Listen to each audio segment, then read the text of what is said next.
When we hit the dog days of midsummer, there is no other color in the landscape that makes us feel cooler and more refreshed than that true blue color. Now, true blue is a relatively rare color among flowers, and you have to look far and wide to find flowers that have that real true blue color.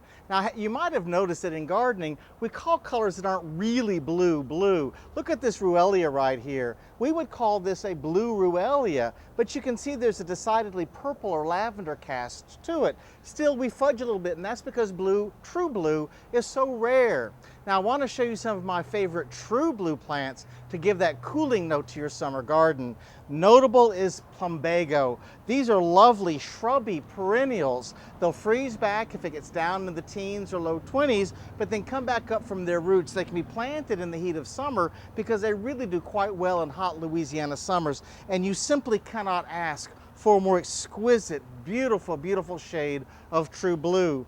Another of our great blue plants for the landscape include this Agapanthus, or lily of the Nile. All different shades of blue, from pale blues like you see here to deep navy blues. This is a real wonderful plant for blooming in the early part of summer.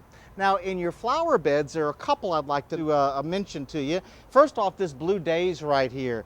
Lovely little nickel-sized flowers of a lovely blue. And then the Salvia is called black and blue for its black calyces and dark blue flowers. So you can find these plants in your nursery now and plant them in your gardens to provide that beautiful blue color that will really cool down your summer flower garden. Forget it growing. I'm Dan Gill with the LSU Ag Center.